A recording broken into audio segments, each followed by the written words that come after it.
नमस्कार, channel 4 news India पर आपका बहुत बहुत स्वागत है। मैं हूं प्रदीप डवास। आज कयामत की रात है, आज इम्तिहान की रात है, आज तैयारियों की रात है। कल मतपेटियों में हरियाणा की 10 सीटों के लिए वोट डाले जाएंगे। किस्मत बंद होने जा रही है उम्मीदवारों की। 200 से ज्यादा 10 सीटों पर उम्मीदवार हैं। अलग अलग पार्टियों की ओर से तमाम ताकतें इस दौरान झोंकी गई, लोगों को रिझाने की कोशिश की गई और तमाम पार्टियों की ओर से प्रयास किया गया कि जीत सुनिश्चित हो सके। मुद्दे बहुत रहे इस बार। सत्ता पक्ष की ओर से भी मुद्दों के अंबार लगाए गए, उनकी ओर से अपनी उपलब्धियों के ढेर लगाए गए, लोगों के सामने बताया गया कि उन्होंने क्या क्या किया है, जिसकी वजह से एक बार फिर से उन्हें मौका मिलना चाहिए। और विपक्ष ने भी इस बार चुनाव प्रचार के दौरान बहुत बढ़िया इलेक्शन लड़ा है, इसमें कोई संदेह नहीं। मुकाबला हरियाणा में कांटे का रहा है। अब 4 तारीख को जब नतीजे आएंगे और कल जब वोट पड़ेंगी, उसके बाद तय हो पाएगा कि सत्ता पक्ष लोगों को रिझाने में कामयाब रहा है या विपक्ष ने कुछ ऐसा कर दिखाया है जिससे 2019 के परिणाम को रिपीट करने से भारतीय जनता पार्टी को रोका जा सके। नवीन धमीजा जी हमारे साथ हैं। इनसे बेहतर कौन बता पाएगा कि इस चुनाव में क्या क्या देखने को मिला, कौन से मुद्दे हावी रहे, क्या कैंडिडेट्स के चयन को लेकर दोनों पार्टियों की ओर से जो फैसले लिए गए वो निर्णायक सिद्ध हुए हैं। तमाम पहलुओं पर बात करेंगे। नवीन जी, स्वागत है आपका चैनल 4 न्यूज इंडिया में। और आपका होना वाकई में एक विश्लेषण जब हम करते हैं तो लोगों को बताता है कि कितना सार्थक ये विश्लेषण होता है। अब तो कल सुबह का वक्त है, 7 बजे से पोलिंग शुरू हो जाएगी और शाम को 6 बजे तक मतदान होना है। गर्मी बहुत ज्यादा है, मतदान को लेकर तमाम आशंकाएं जताई जा रही है कि लोग घरों से निकलेंगे नहीं निकलेंगे। इसमें सबसे महत्वपूर्ण भूमिका कार्यकर्ता निभाते हैं। बूथ मैनेजमेंट का काम दोनों पार्टियों की ओर से किस तरह का किया जाता है या सभी पार्टियों की ओर से किस तरह का किया जाता है, ये डिपेंड करता है। देखिए डबास जी, चुनाव से पहली रात कयामत की रात कही जाती है और आज की रात कयामत की रात है। कयामत की रात में जितने भी चुनाव लड़ने वाले उम्मीदवार होते हैं, मैंने ये देखा है वो रात भर सो नहीं पाते। नींद नहीं आती उनको नींद नहीं आती, उनकी सारी टीमें सड़कों पर रहती हैं जी। क्योंकि जो कयामत की रात है उस दिन साम दाम दंड भेद सब कुछ जो है मैदान में उतार दिया जाता है जी। चुनावों में कयामत की रात ऐसी रात होती है, उस दिन नोट भी बढ़ते हैं, शराब भी बढ़ती है और सारे काम होते हैं। वोटों को चीजों का इस्तेमाल किया करने की कोशिश करते हैं। चीजों को इस्तेमाल किया जाता है, चीजों का इस्तेमाल करने की कोशिश की जाती है। और देखिए, खास तौर से झुग्गी झोपड़ी के वोटर को ऐसे टाइम पर रिझाने की कोशिश की जाती है जी। क्योंकि जो पढ़ा लिखा तबका है, शहरी तबका है, वो अपने विवेक से काम लेता है। हालांकि अब समय के साथ बदलाव आया है।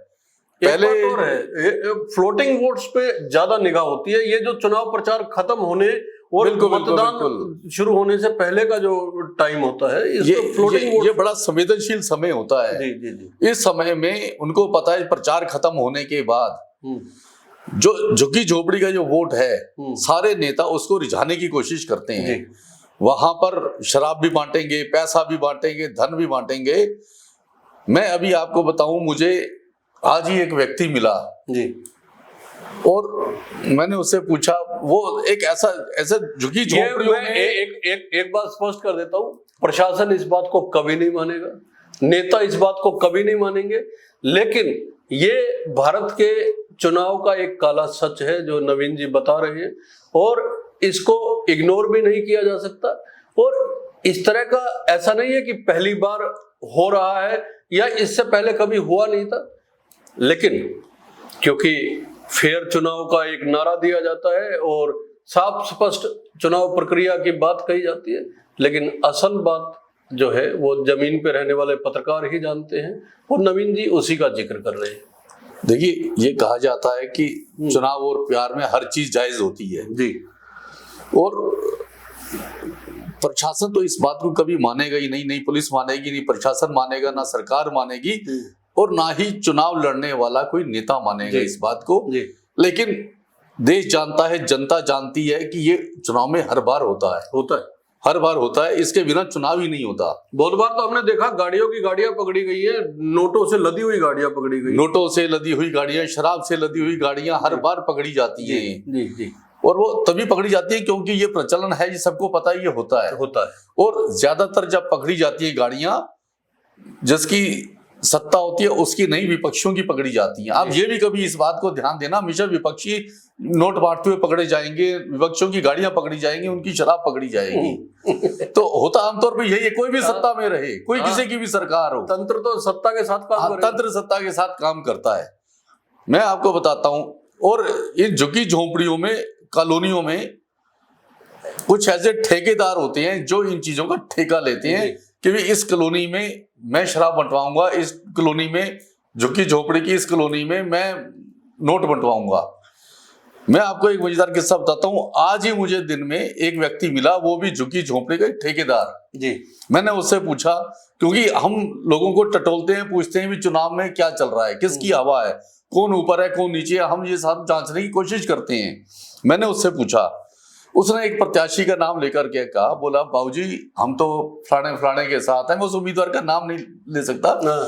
तो उसने उस प्रत्याशी का नाम लेकर बोला, बाबूजी हम तो उसके साथ हैं, बहुत काम किए हम उसके साथ, और अब भी हम उसके साथ लग रहे थे, लेकिन हमारे साथ धोखा हो गया। मैं कहा कैसे धोखा हो गया भाई, क्या हो गया?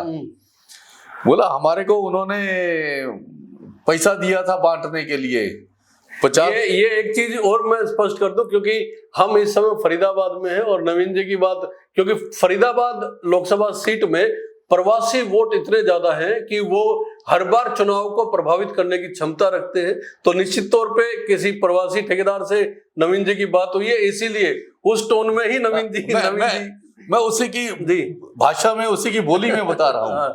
मैंने उससे पूछा, भाई क्या हो गया भाई? उसने कहा बाबूजी हमने तो उनके लिए मेहनत किया खूब, उनके लिए हम काम कर रहा है, और हमें उन्होंने पैसा दिया था बांटने के लिए, लेकिन हमारे साथ धोखा हो ही गया। मैंने कहा जब पैसा दिया था तुम्हारे साथ क्या धोखा हो गया?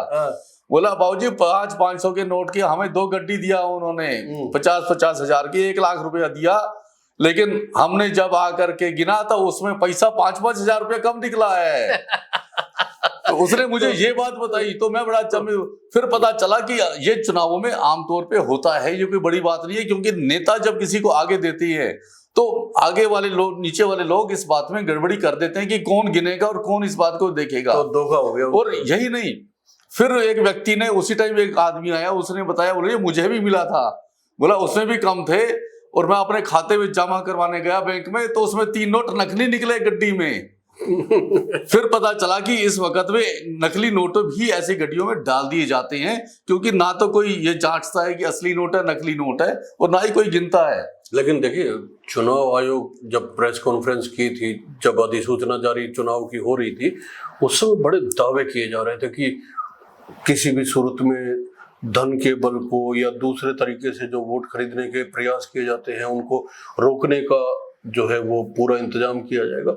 ऐसा होता नहीं है, चुनाव आयोग बोल देता। और इस बार तो चुनाव आयोग की जितनी आलोचना इन चुनाव के दौरान में हुई है, वो निश्चित तौर पे पहले हमने कभी नहीं देखा कि इस तरह से मुखर होकर लोग कोर्टों तक में गए हैं, लेकिन कोई फर्क पड़ता हुआ नहीं दिखा।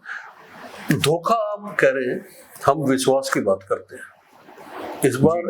इस बार विश्वास जता रही है जनता, मुद्दों पे भरोसा जता रही है, दावों पे।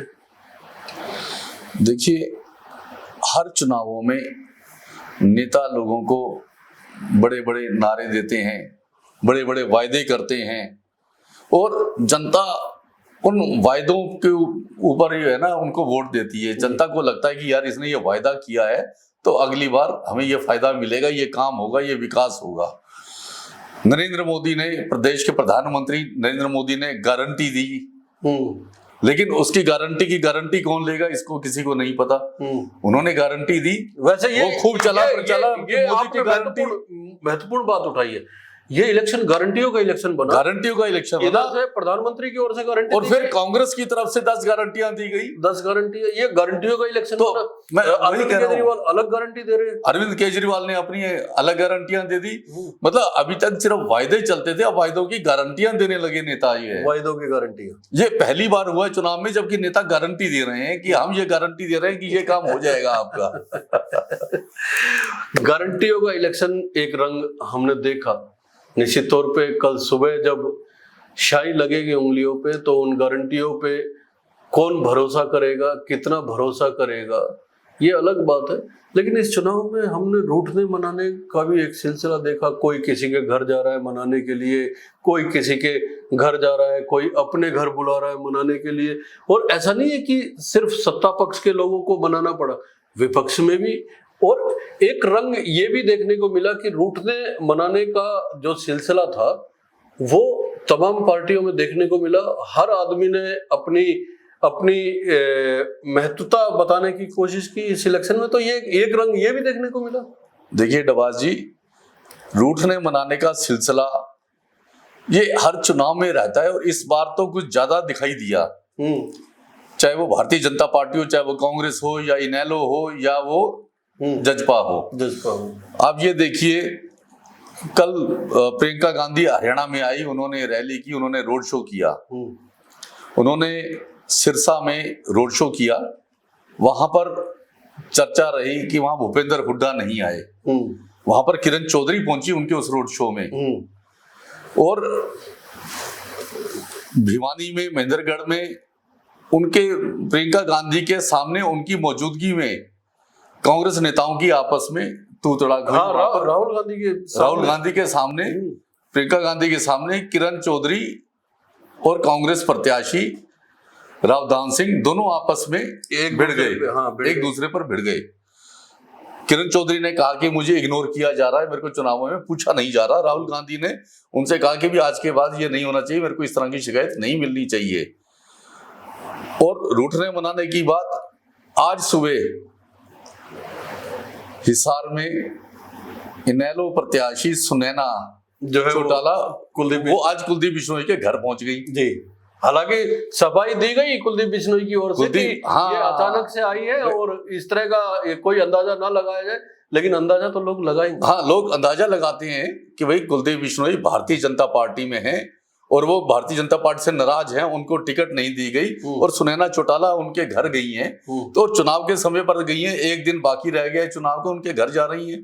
और एक दिन पहले ही भारतीय जनता पार्टी के प्रत्याशी उनके घर होकर के आए हैं, ब्रेकफास्ट किया उनके साथ। बड़ी बात यह है कि कुलदीप बिश्नोई को मनाने के लिए भी तो मुख्यमंत्री और पूर्व मुख्यमंत्री को जाना पड़ा उनके घर। कुलदीप बिश्नोई को जब टिकट नहीं मिली वो नाराज हुए, तो आपकी बात बिल्कुल ठीक है। मनोहर लाल जी भी गए, मुख्यमंत्री सैनी जी भी उनके घर गए उनको मनाने के लिए।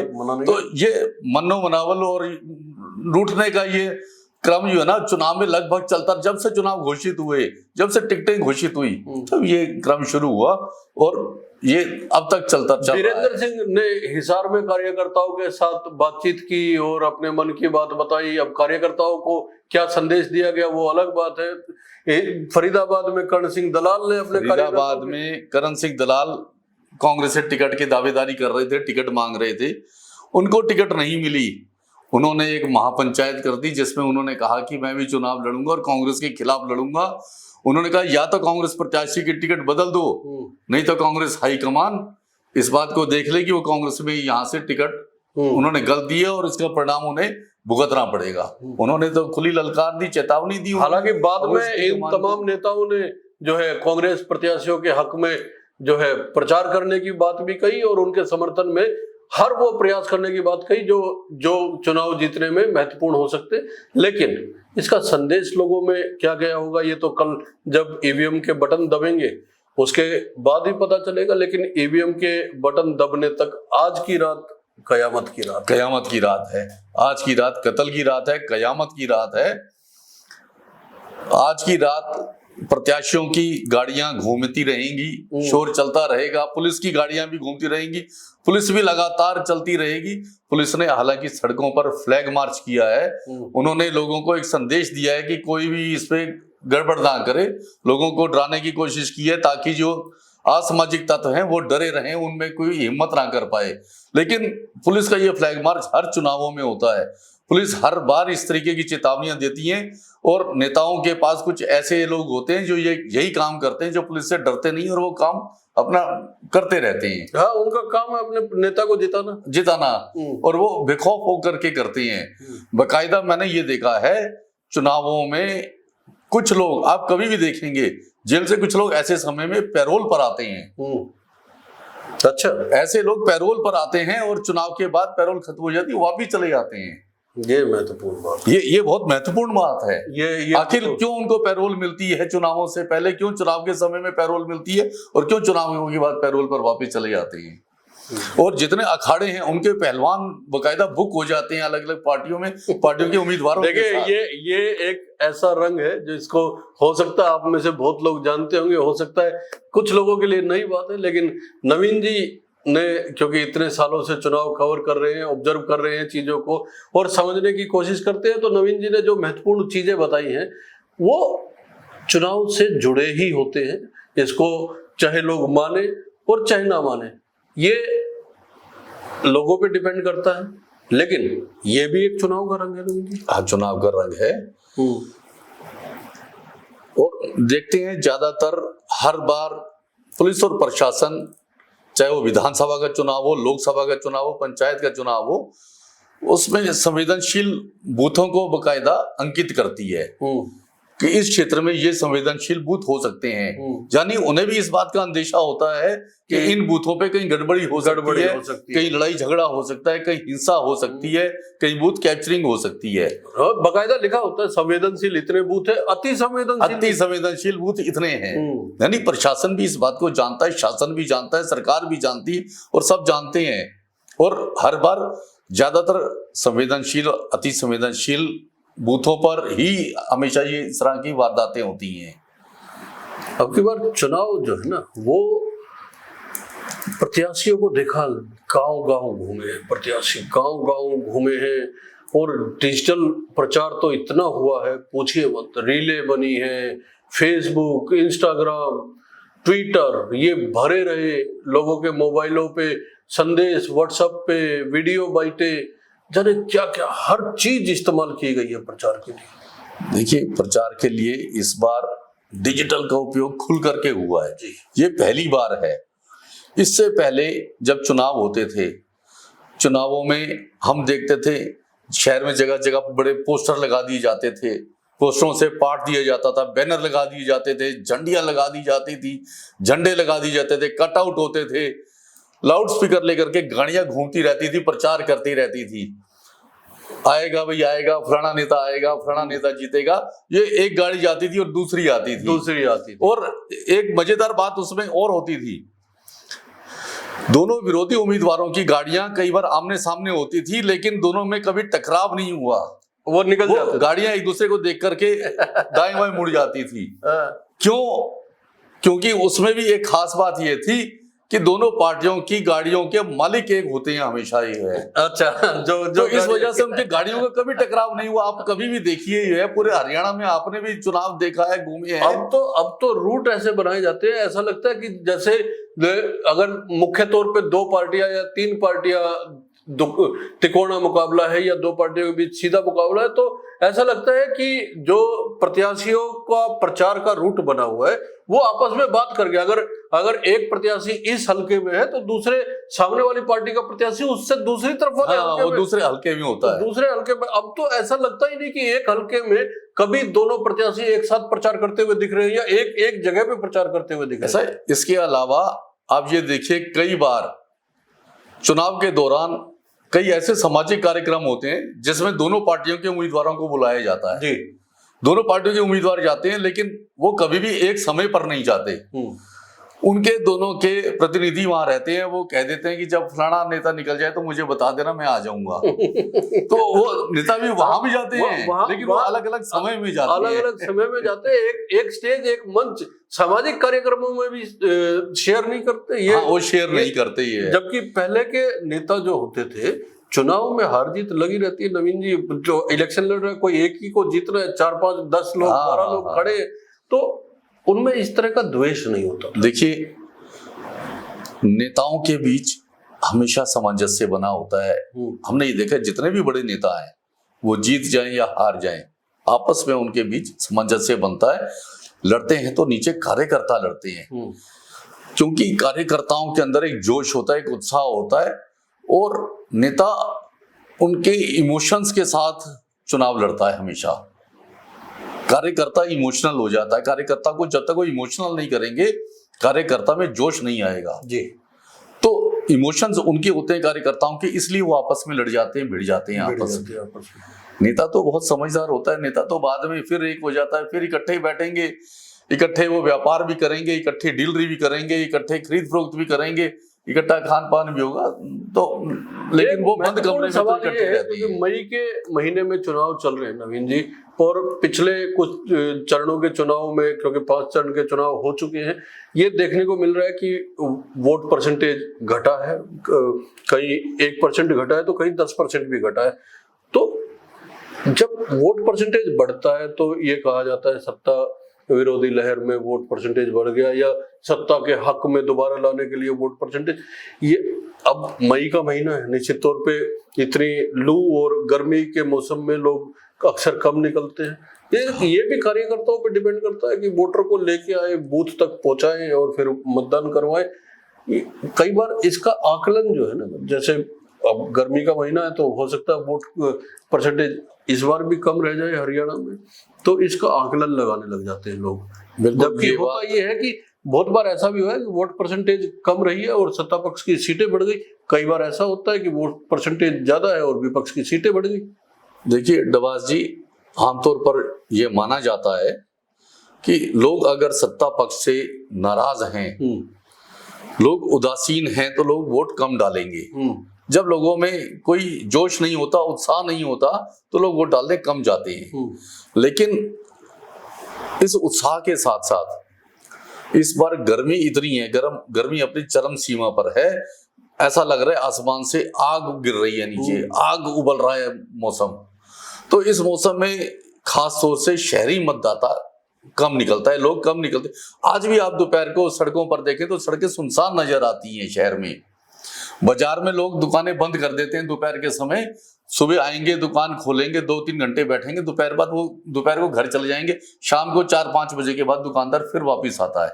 लेकिन इतनी गर्मी है, इतनी गर्मी में जब दुकानदार अपने जो रोजी रोटी के लिए काम कर रहा है, वो अगर अपनी दुकान पे नहीं टिक पा रहा, तो वोटर वोट डालने दोपहर को नहीं निकलेगा, ये माना जाता है। और होता भी यही है। अब देखिए, या तो लोग सुबह जाएंगे या फिर लोग जाएंगे शाम को। सुबह 7 बजे से वोटिंग शुरू है और शाम 6 बजे तक वोटिंग चलती है। दोपहर के टाइम कम हो जाता है थोड़ा सा। दोपहर के टाइम 12 बजे के बाद वोटिंग फ्लो बहुत कम हो जाता है और 1 बजे से लेके 4 बजे तक तो बिल्कुल ऐसा लगता है कि कोई एक आधा वोटर आएगा। बिल्कुल खाली हो जाते हैं सारे जितने भी पोलिंग बूथ होते हैं, उन पे वोट डालने ना के बराबर। शहरों में, कॉलोनियों में, झुग्गी झोंपड़ी में या गांवों में ये ट्रेंड चलता रहता है, वहां वोटिंग चलती रहती है, वहां लोग फिर भी वोट डालने जाते हैं। लेकिन क्योंकि शहर का मतदाता ऐसा होता है कि उसे तो एसी में रहना है, उसे ठंडक में रहना है, उनकी एक आदत होती है, उनका एक लाइफस्टाइल ऐसा होता है, तो वो लोग कम निकल पाते हैं। इस पर नवीन जी, मैं जितना घूमा हरियाणा में पूरे में, आप घूमे, मुद्दे बड़ी प्रमुखता के साथ उठाए गए पूरे प्रचार के दौरान। विपक्ष की ओर से मुद्दे उठाए गए, अग्निवीर का, किसानों का, रोजगार का, तमाम तरह के मुद्दे विपक्ष की ओर से उठाए गए। तो सरकार की ओर से भी या भारतीय जनता पार्टी की ओर से भी उन्होंने जो काम किए हैं, चाहे उज्ज्वला योजना के तहत सिलेंडर बांटने वाला काम हो, या लखपति दीदी वाला जो कॉन्सेप्ट नरेंद्र मोदी जी कहते हैं, वो धारा 370 या राम मंदिर, लोग प्रभावित भी होते दिखे, दोनों पार्टियों से प्रभावित होते दिखे। और सबसे महत्वपूर्ण बात जो चुनाव के दौरान या प्रचार के दौरान हमने ऑब्जर्व करी, लोग अब बोल के बता रहे हैं कि हम इसके साथ हैं, हम उसके साथ हैं। देखिए डबास जी, धारा 370 हटाने का मुद्दा हो J&K में, या राम मंदिर का मुद्दा रहा हो, देखिए इसमें कोई शक वाली बात नहीं। सरकार ने ये बड़े काम किए हैं जिसे आज तक कोई नहीं कर पाया। लोगों की इमोशंस उनके साथ जुड़ी हैं, लोगों की भावनाएं जुड़ी हैं। हमारा देश में ज्यादातर लोग मंदिरों में जाते हैं, आस्था व्यक्त करते हैं, तो लोगों की भावनाएं उनके साथ जुड़ी हैं। और इन्हीं भावनाओं के साथ लोगों ने ये 2014-2019 में नरेंद्र मोदी को और उनकी सरकार को वोट दिए थे। बिल्कुल, मुझे ध्यान है 2014 में जब नरेंद्र मोदी कहीं जनसभा करने आते थे तो इतनी भीड़ होती थी, जिन लोगों को मतलब पैर रखने की वहां जगह नहीं हुआ करती थी। टाइम तो यही था ना, अप्रैल मई का। हाँ, पैर रखने की जगह नहीं हुआ करती थी। वो चाहे भारतीय जनता पार्टी के लोग हों, चाहे वो कांग्रेस के हों, चाहे वो इना लोग हों, चाहे वो किसी ओरिजिनल पार्टी के लोग हों, उस वक्त लोग नरेंद्र मोदी के दीवाने हो गए थे। नरेंद्र मोदी को सुनने के लिए पब्लिक पागल थी कि नरेंद्र मोदी आ रहा है, उसको देखने जाना है। पैर रखने की जगह नहीं होती थी, लोगों को जगह मिलती थी, लोग पेड़ों के ऊपर चढ़ जाते थे उसको देखने और सुनने के लिए। बिल्कुल, ये हालात थे, क्योंकि उस वक्त नरेंद्र मोदी ने, भारतीय जनता पार्टी ने लोगों को बता दिया था कि कांग्रेस ने जितनी महंगाई कर दी है, बेरोजगारी कर दी है, हम उस महंगाई को खत्म करेंगे, हम उस बेरोजगारी को खत्म करेंगे। और उन्होंने कहा था कि कांग्रेस में जितने घोटाले हो रहे हैं उसका जो पैसा है वो लोगों की जेब से जा रहा है। उन्होंने लोगों को ये बात बता दी थी और ये लोगों को बात समझ में आ गई थी। लेकिन जहां लोगों की आस्थाएं भारतीय जनता पार्टी के साथ थी, नरेंद्र मोदी के साथ थी, भावनाएं उनके साथ थी, इसमें कोई शक वाली बात नहीं। उन भावनाओं को उन्होंने जीता है लोगों की। लेकिन जो मुद्दे थे उन मुद्दों पर सरकार विफल रही है। आज अगर लोग बात करते हैं महंगाई की, तो महंगाई अपने चरम पर है। ऐसी महंगाई किसी ने कल्पना नहीं की थी कि महंगाई होगी। महंगाई और बेरोजगारी, लोगों में बेरोजगारी तेजी से बढ़ी है। महंगाई का तो मैं एक इंटरेस्टिंग किस्सा बताता हूँ। मैं सिरसा में था, लोगों से बात कर रहा था कि क्या मुद्दा है, तो कुछ लोग ताश खेल रहे थे। एक चाय की दुकान के पास बैठ के 10-12 लोग थे, वो ताश खेल रहे थे। मैंने कहा मुद्दा, बोला महंगाई मुद्दा है। मैंने कहा महंगाई कैसे मुद्दा है? उन्होंने कहा कि पहले ये ताश की गड्डी 40 रुपए की आती थी, अब 60 की हो गई। तो ताश की गड्डी भी महंगाई का मुद्दा बन सकती है। दोस्तों, आज की रात कयामत की रात है और आप अगर अपना प्रतिनिधि चुनने जा रहे हैं जो संसद में आपके हकों के लिए लड़े, तो मुद्दों को देखकर और कैंडिडेट को देख के वोट कीजिएगा। लेकिन एक अपील है मेरी ओर से भी और नवीन जी की ओर से, चैनल 4 न्यूज इंडिया की ओर से, कि मतदान जरूर करें। और ये दान नहीं है, ये अधिकार है, इसलिए अपने मत अधिकार का प्रयोग जरूर करें। ज्यादा से ज्यादा संख्या में आप जब वोट करेंगे तो इससे देश का लोकतंत्र मजबूत होता है और एक अच्छी छवि नागरिकों की भी दुनिया के बीच जाती है कि कितने जागरूक अपने मताधिकार को लेकर इस देश की जनता है। ये शो आपको अच्छा लगे तो लाइक कीजिए, अपने कमेंट करना ना भूलें। आपके जब टिप्पणियां आती है, कमेंट आती है, तो उससे हमारी भी राय बनती है। कल सुबह आप निकलिएगा, वोट डालिएगा और चैनल को सब्सक्राइब करना ना भूलिएगा। बहुत बहुत धन्यवाद, नमस्कार, धन्यवाद।